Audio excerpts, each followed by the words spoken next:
Just a horrible, horrible game for the Mountaineers on the road in Lawrence, Kansas today.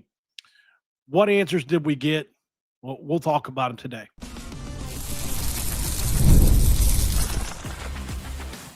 You are Locked On West Virginia, your daily podcast on the West Virginia Mountaineers, part of the Locked On Podcast Network, your team every day. What's up, guys? Welcome back in. My name is Mountaineer Paul. I am your host. This is Locked On West Virginia, where we're talking about the Mountaineers again on the football side of things after a huge 41-10 loss to Kansas on the road in stunning fashion, to say the least. I'm not here alone. I've got Jackson Johnson here to react with me post-game. This episode of Locked On West Virginia going to be brought to you by our friends over at Mazda. When it comes to Mazda, we sweat just like our players do, because when you make every move count, pulling off the unexpected is only the beginning. Stay tuned later for highlights in this week's Moving the Game Forward with Mazda. Move and be moved. The West Virginia Mountaineers go down 41-10 in a game where this game was over at halftime. This game was over midway through the second quarter, really, if you base it off the final score.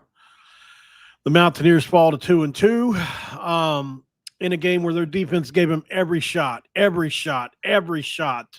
have any kind of impact in the game.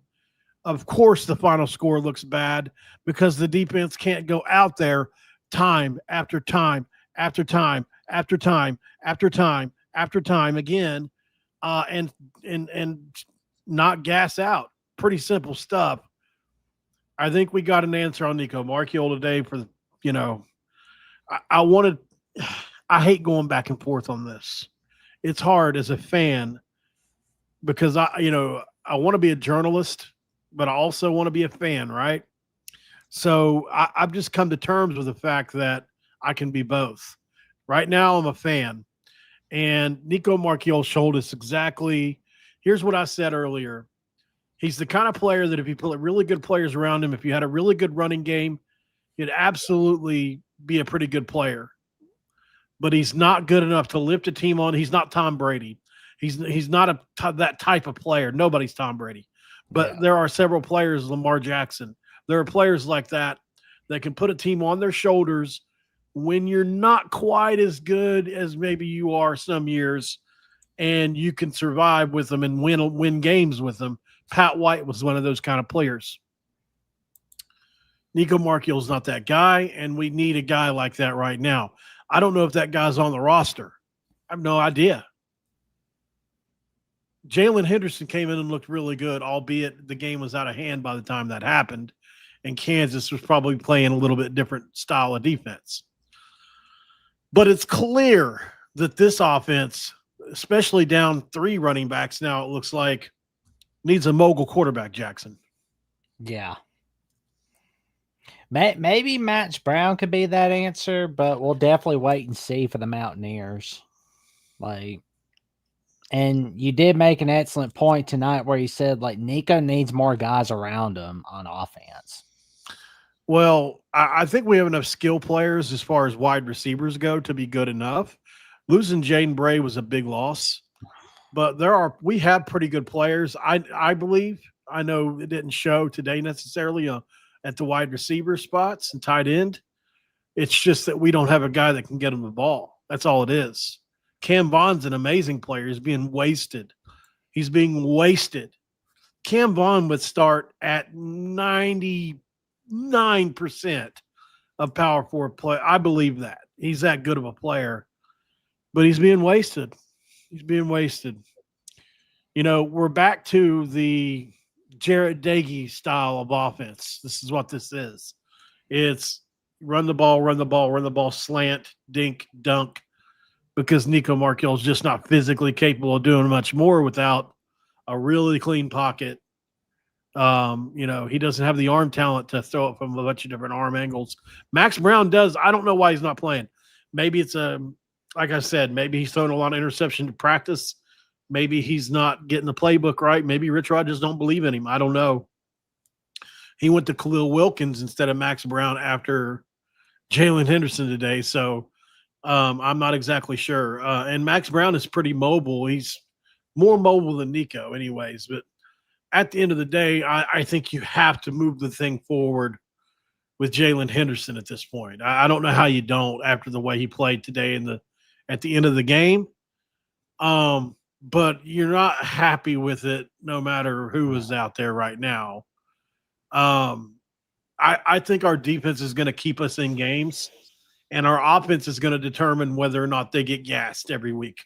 That's just where we're at with it. Last week, our offense came alive in the second half and gave our defense second life. This week, same thing that happened at Ohio University. Our offense got gassed in a game where our offense could not move the ball. Well, Gardner put up 28 points on Ohio today. A team we put 10 up on. So, what were you saying? I was going to say, Paul, like the best part about being down is the way to go is up. That's the best part about being down. And that, Right. and here's the thing. Oh, go ahead. Sorry. Well, and you did say, on a past show that Rich Rod has had a few slow starts before, like last season with Jacksonville State. Yeah. And, we mentioned the 2003 season where it was like a disastrous start, but then ended it tremendously. Yeah. I don't know how that happened, but I think there could be some good out of this loss. Well, we just have to remember we're such fans. We're so in the now, like pull back to everybody listening to this, pull back to 3,000, 30,000 feet. Mm-hmm. And you've heard it all year, all off season. Kansas is in the midst of what is it? They're in their fifth. How many years has Leopold been there? It's the fifth season of the Lance Leopold year. So he's in his fifth season, and that's pretty good. How good do you think we'll be in Rich Rod's fifth season? Pretty good. They've had the same quarterback for 6 years, like we did with Pat White. Like he's their Pat White. They're in the middle of their Pat White era for Kansas. Oh yeah. So you take that and you okay. This is 81 new players. This is a brand new season. This is year one. We all want what we want, and we want it now. We just don't have – it's not on the roster. We don't have it on the roster to win the Big 12, I don't want to overreact to one loss. This is a bad loss. Our offense, like I said, we went 3 and out on the 6 or 7 straight possessions. So it's not like our defense – and I mean, we held Kansas to their lowest scoring output in the first quarter all season long. 7 points in the first quarter and 13 in the second quarter, but that was aided by a couple really big mistakes from West Virginia. Really bad field position because our offense couldn't move it. Like they had no choice but to score 13 in the second quarter.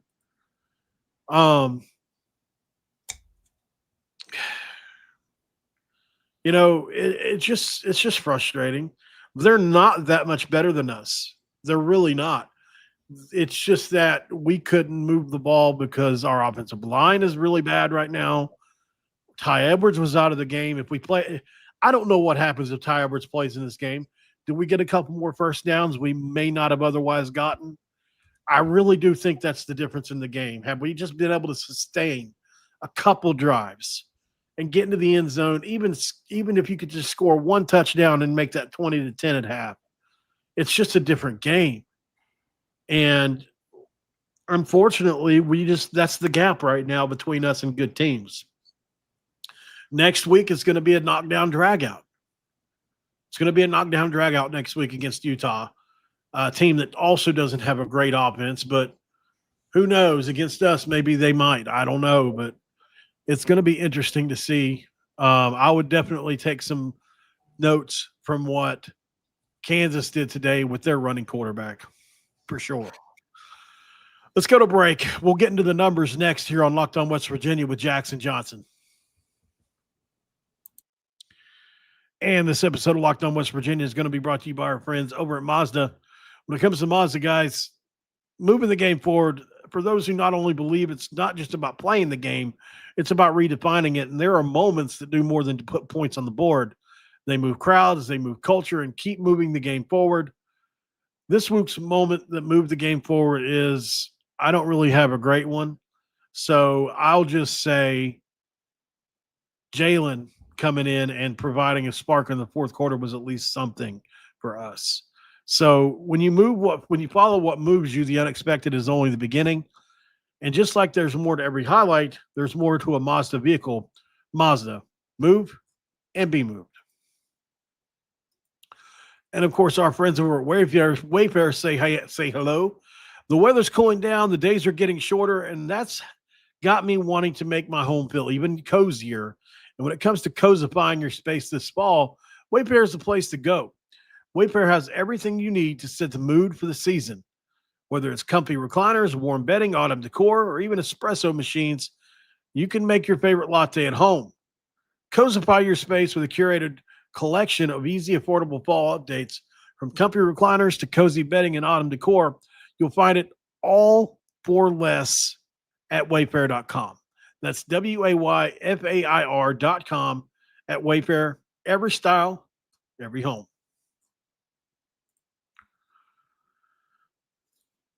Back with Jackson Johnson here on the Locked On West Virginia channel.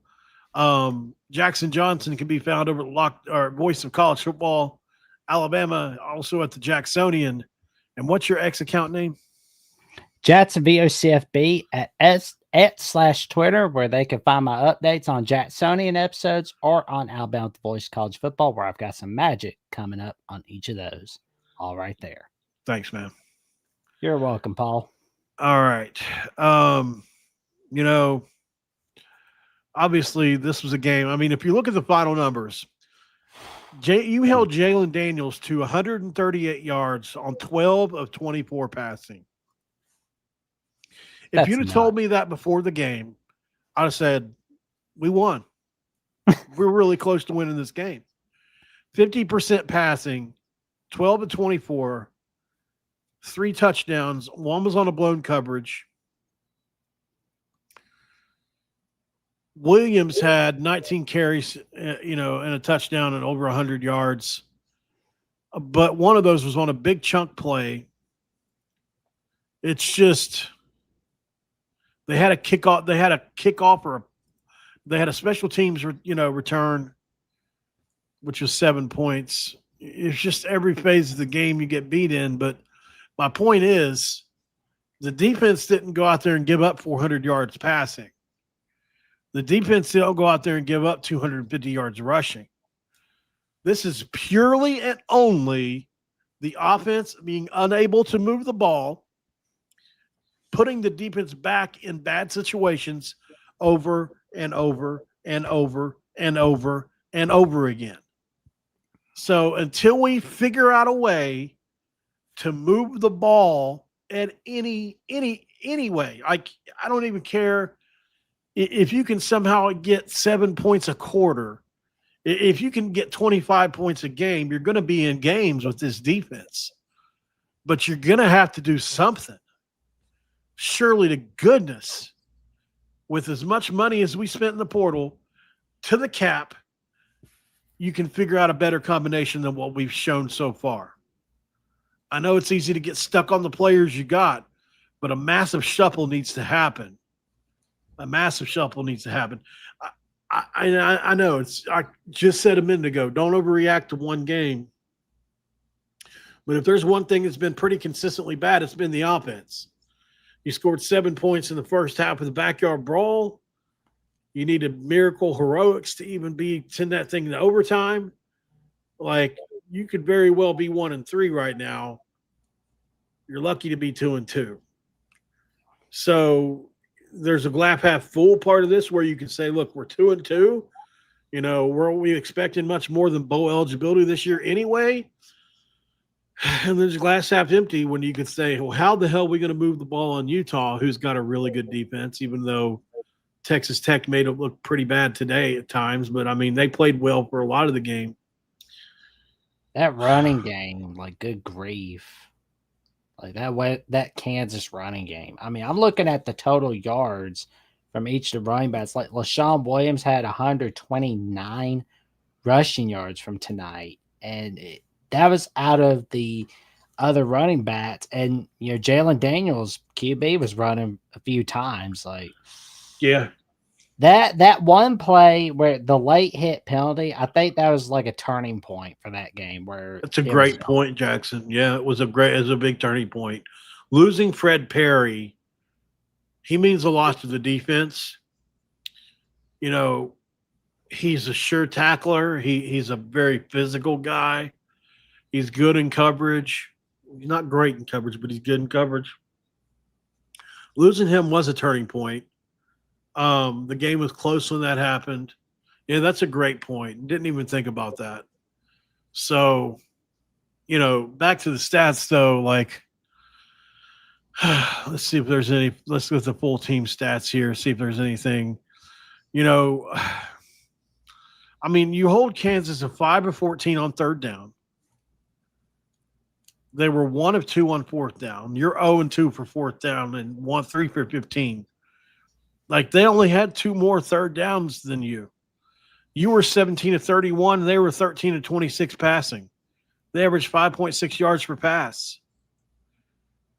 But the 242 rushing yards total does hurt a lot between Jalen Daniels and the other running back, So that's where we were hurt at. That we are a little unathletic at the linebacker spots at times, as far as like against a dynamic quarterback. 41 rushing attempts. We had 41 rushing attempts and only 182 yards. But hell, 71 of that came from Henderson in the fourth quarter. So had it not been for that, you were propelled to closer to 120 yards. We had 5 penalties or 30 yards. It's really a non-starter. But you go on the road, you get 2 turnovers. You lose a fumble. You lose an interception. The time of possession was closer than I thought it would be. But total yards was close, 324 to 388. First downs were close, 18 to 19. Penalties were close, 5 to 4 for 30 and 40.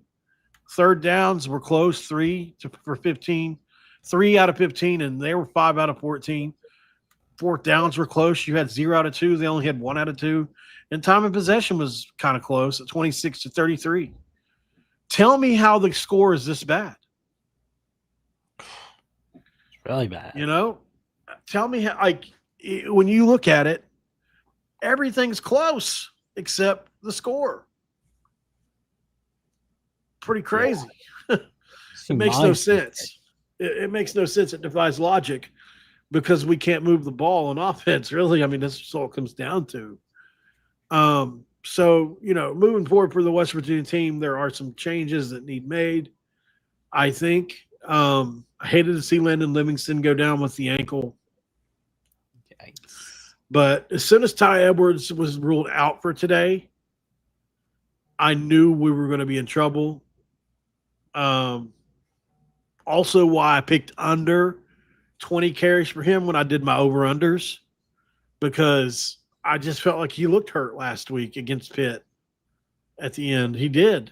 So, I don't know. Maybe West Virginia decided to save him for Utah at home again. I don't know. But, you buckle your chin straps up. You go home next week, you get a win against a Utah team that was ranked, may still be ranked. It'll be close. They'll probably be late 20s, maybe 25th if we're lucky. But, you get a win against a Utah team that's ranked, possibly. I mean, you could be feeling good about yourself going back into another hostile road environment the week after that. So, I mean, look, it looks bad, but the season's not over. You just got to find something on offense that works for you. BYU is going to be a winnable game. They're not good on offense. We're good on defense. I think we'll be able to hold them in check. Like I know, like Utah hasn't been very good on offense, but here's something I looked at from Utah today when I was watching Utah Texas Tech. They are a complete disaster in the kicking game. Yeah. You make Utah kick field goals from 46 yards out or more, it's going to be ugly for Utah next Saturday. Right. Yeah. I mean, I think West Virginia's got a chance to win that game after watching them on offense today. BYU's wish for Jake Ratzloff now. Well, not after today, of course. You know, I mean, here's another thing. What if West Virginia would have picked up Jake Retzloff? What if you'd have picked up Trinidad Chambliss? I said before the game even got ugly when it was like 7-3, I was watching highlights of Chambliss running all over the place. As a matter of fact, you know what? Let me just go ahead and pull it up. I'll show everybody right now. Well, let me see if I can. All right. Trinidad Chambliss. Ole Miss. What a crazy. All right. So here we go. You all ready for this? Trinidad Chambliss, who is going absolutely apeshit at Ole Miss right now. I said, has West Virginia been in contact yet? I'm hearing they're supposed to. No, they have not. Okay, thanks. Would you be interested? You and Rich Rod's offense? Sheesh. Yes, definitely. I said, do you mind if I report it? I've got 1,000 to 2,000 people watching usually, and I'd definitely like to get your name out there because I thought, hey, because he was coming from Division II. I said, maybe if I get his name out there, because nobody knew about him at first. Like he was known, not completely unknown, but like his name gained steam later on. And I said, well, let me put your name out there. Maybe West Virginia will have a look at you if if I start talking about it. I don't know. I'm delusional. I mean, obviously they don't need me for anything, but it's just frustrating because he wanted to come to West Virginia. There was more conversation we had than that. Like all the way even down to the last days, whenever Ole Miss was involved, he hit me up. He was like, is your boys ever going to reach out? Because he was very interested in playing in Rich Rod's offense. I should probably do a whole video about it, but what could have been, because what did he do today for Ole Miss? Did you see? I watched bits and pieces of it, but I was watching a little bit of Auburn, Oklahoma, and Nebraska, Michigan, and I saw bits and pieces of Central Florida, North Carolina. Yeah, I got to tell you, that was pretty violent, that North Carolina, Central Florida game today. Right. But, so Ole Miss, Ole Miss wins 45-10 today. Trinidad Chambliss had 112 rushing yards, 307 passing yards today. 17 of 27 completed passes. It's really frustrating, because he wanted to come to West Virginia. I mean, I talked to him for weeks about it. Imagine nobody was calling him at first. I mean, he's, Cannon Katzer, our running back, was his high school or his Ferris State teammate. So I started hitting up Cannon about it. I'm like, hey, is your boy going to come? He was like, he wants to. Imagine if Ole Miss beats LSU next Saturday, for sure, you definitely, if you hadn't done a what if scenario with Trinidad, you definitely have to do one. I'm getting stressed out thinking about it because of how, can you imagine that guy in this offense? Even though the offensive line is not elite, we just saw what Jalen can do.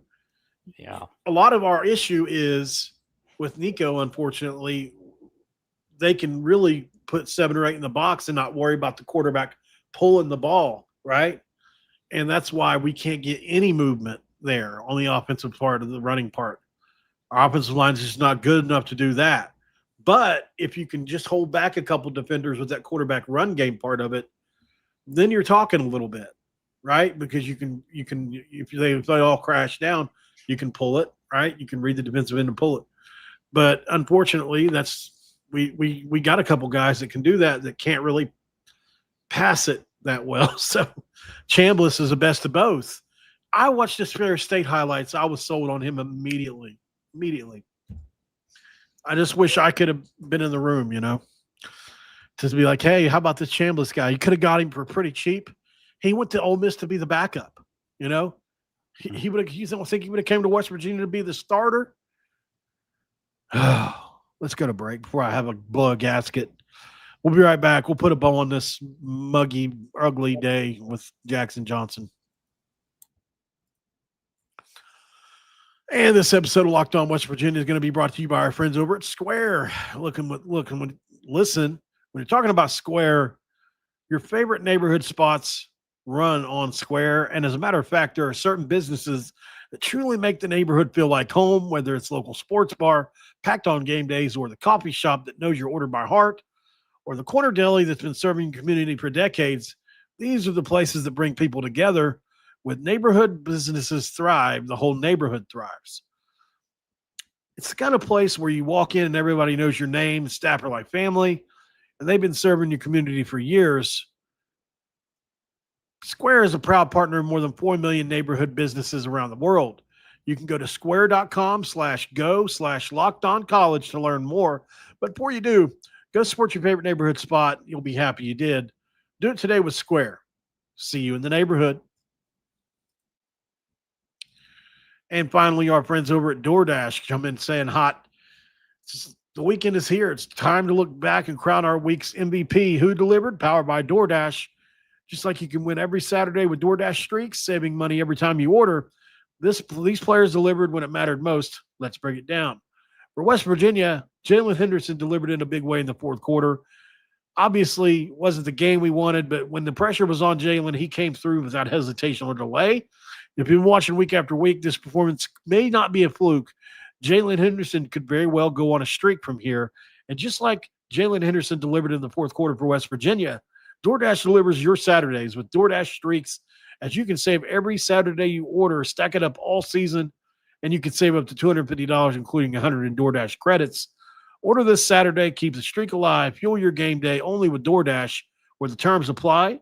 Promo code through November 18th.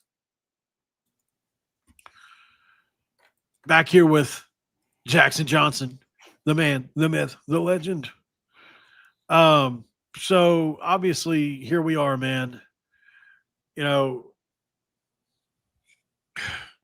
this is a game where West Virginia lost on all three sides of the ball, as Dana Holgerson used to call it, right? Offense, defense, special teams.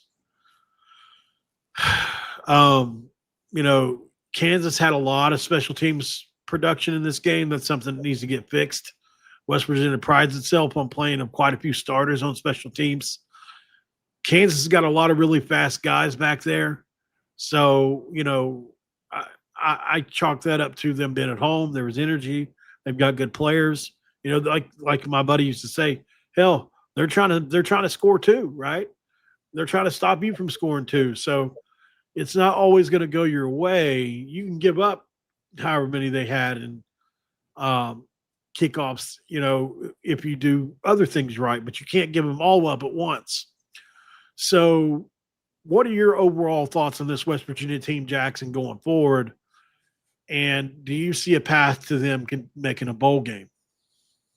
I think they can. I mean, they just need a few lucky games, and they can do that. They'll be good to go. Houston, I'm not looking at that as a win for West Virginia, to be honest, because like that game, like going to Houston, that's going to be scary right there.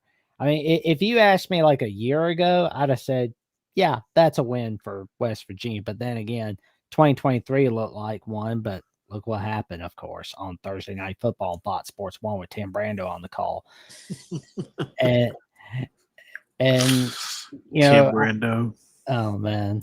And I'm looking at the rest of the schedule. Like Utah, it's like I said, next week, all you have to do is make sure you put them in field goal range. You're good to go. I mean, yeah, Right.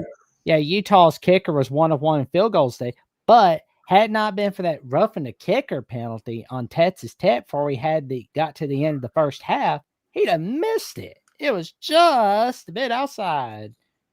But like 1 of 4 missed field goals against Wyoming. That's not a good look for Utah. But I can tell you, if you put enough stops on Utah, you're good to go. like you said, put enough pressure on QBs, you're good to go. Right. Central Florida looks pretty tough. And you mentioned BYU doesn't have much of an offense. So we're going to see that be a battle right there. Yeah. TCU's looking pretty good, but Colorado and Arizona State, we really don't know what versions we're going to get. Right. But Arizona State, as of right now, is winning by 3 against Baylor, last I checked. Well, they're both pretty good teams. Oh, man. But Texas Tech on rivalry, I mean, that does not feel right, but whatever. Anyway, Texas Tech, scary offense. Like they basically showed me that that's a team that's the Big 12 title team. They're basically a Big 12 title team. Like, right. Because I was like, it's put up or shut up time. It's like I said on here, Texas Tech, Utah is put up or shut up time for the winner. Well, you know what? Texas Tech was able to do the impossible, win at Utah.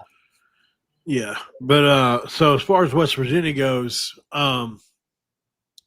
seen some people putting something in the chat that it'll be another year, 2 years before we win. I don't agree with that. Mm-hmm. I mean, there are several year 2 teams that have won in this era. Like I can go back. I'll do a show on it. There's probably 20 that I know of. I don't think it's that bleak at all. Certainly, are we going to be back to where we were in the first run with Rich Rod ever? Much less in year 2, I don't know. I do expect, as long as we just stay the course with what Rich Rod wants, I do think we'll get there. Listen, we just had the university come out and publicly support us, right, to be in the top spending of the Big 12. We're going to have the backing to do this. We just have to weather a little bit of the storm. It's not fun in the moment, but let's not get too over our skis here as far as how gloom and doom. Our fan base is the most gloom and doom, and I think it's because of Neil Brown. I know it's Neil Brown's fault, like that regime's fault.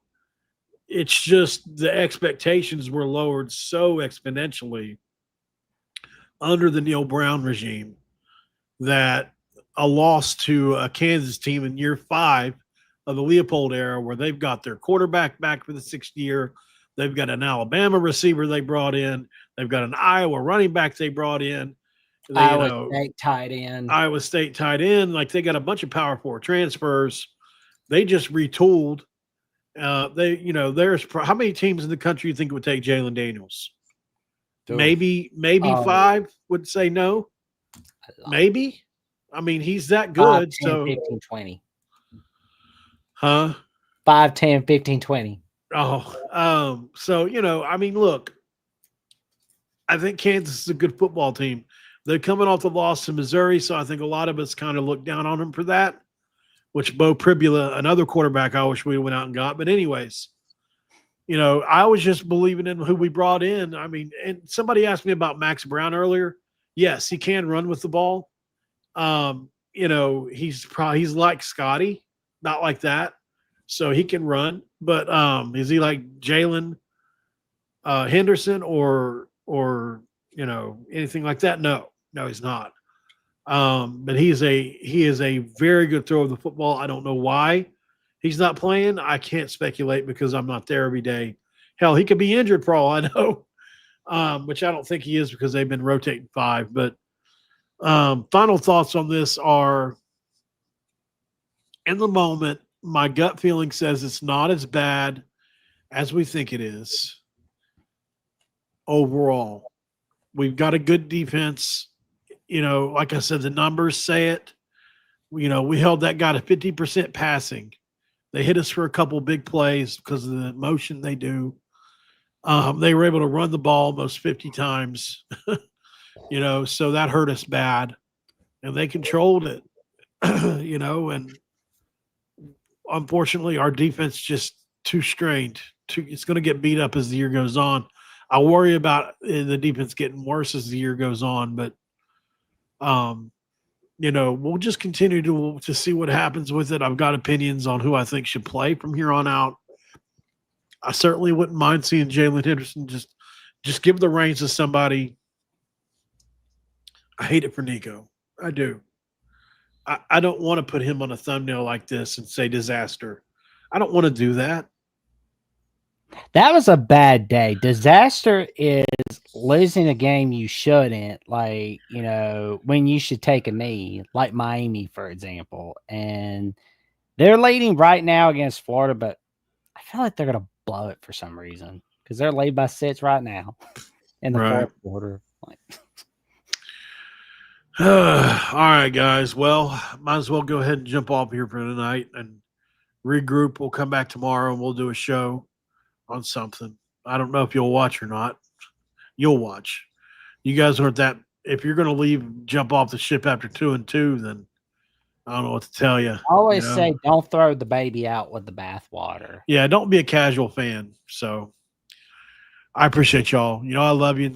I'm going to be doing a video on my I have connected my addiction channel to I hate calling it an addiction channel, my recovery awareness channel to my X account. I've got to go live and do a video over there because I'm 6 years clean today.